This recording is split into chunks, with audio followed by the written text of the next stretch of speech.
عزیز طلبہ، آئیے جن اشعار کی بلند خوانی ہم نے سماعت کی ان کی تشریح سمجھتے ہیں۔ آج کی اس غزل کے شاعر سراج اورنگ آبادی کی غزل کو جب ہم دیکھتے ہیں تو اس میں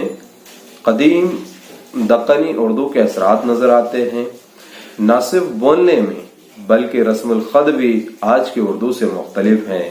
اور سراج کی اس غزل سے ہمیں اردو کے قدیم صورت اور قدیم رسم الخط سے واقفیت حاصل ہوتی ہے۔ تو چلیے اس غزل کا مطلع، غزل کا پہلا شعر کچھ یوں ہے: اول کہ تم نے بھول گئے مہربانیاں، اول کہ تم نے بھول گئے مہربانیاں، لانے لگے ہو خوب تغافل کی بانیاں۔ شاعر مطلع میں اپنے دوست محبوب کی بے توجہی کے بارے میں ذکر کرتے ہوئے کہتے ہیں کہ جب محبوب پریشانیوں میں تھا، جب کوئی اس کا دوست نہیں تھا، جب کوئی اس کا پرسان حال نہیں تھا، اس وقت شاعر نے انہیں ٹوٹ کر چاہا۔ ان کی پریشانیوں میں، ان کی مصیبتوں میں شاعر ہی تھا جو ان کا ساتھ دیا، مگر اب جب حالات بدل گئے تو دوست نے بے توجہی سے ان کے ساتھ کام لینا شروع کر دیا اور چھوٹی چھوٹی باتوں سے ان سے ناراض ہونے لگا، جس وجہ سے شاعر بہت پریشان ہے۔ آئیے غزل کا دوسرا شعر کی تشریح سمجھتے ہیں۔ شعر کچھ یوں ہے: کیا ہوئے گا سنو گے کان دھر کے تم، کیا ہوئے گا سنو گے کان دھر کے تم، گزری برہ کی رات مجھ پر جو کہانیاں۔ شاعر اس شعر میں اپنے دوست سے کہتے ہیں کہ اے دوست، کیا بگڑ جائے گا، تمہارا کیا بگڑ جائے گا کہ تم جو میری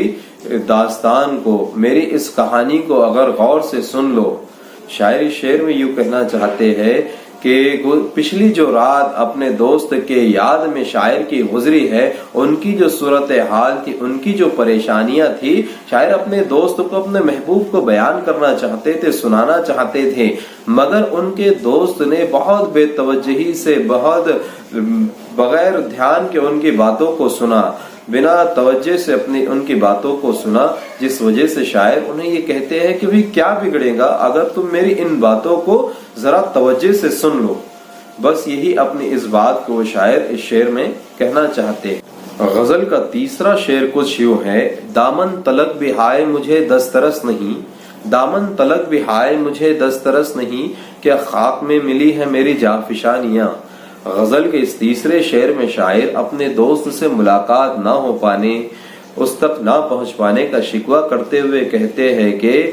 اب حالات کچھ یوں ہے کہ ان سے ملاقات تو بہت دور، ان سے بات کرنا بھی ناممکن ہے، جبکہ ہم نے ان کے لیے بہت ساری مصیبتوں پریشانیوں کو دعوت دی، اپنی جان تک جوخم میں ڈالی، مگر اب معاملہ یوں ہے کہ اب لگتا ہے کہ ملاقات تو بہت دور، ان سے بات کرنا بھی ناممکن سا ہو رہا ہے۔ عزیز طلبہ، آئیے اگلا شعر سماعت کرتے ہیں۔ غزل کا اگلا شعر: داغے فراق لالے باغ خیال ہے، داغے فراق لالے باغ خیال ہے، رہ گئی میرے جگر میں تمہاری نشانیاں۔ شاعر اس شعر میں اپنے محبوب کی یاد میں ڈوبے ہوئے ہیں، اپنے محبوب کی جدائی کے غم میں ڈوبے ہوئے ہیں، اور یہی غم اب ان کی زندگی کا حصہ بن گیا ہے، اور اسی غم کو انہوں نے اپنے تصورات اور یادوں میں سجا رکھا ہے۔ اب انہیں اپنے دوست، اپنے محبوب سے ملاقات تو نصیب نہیں، مگر جب کبھی انہیں اپنے دوست محبوب کی یاد آتی ہے تو اپنے یادوں اور تصورات کے باغ کی سیر کراتے ہیں۔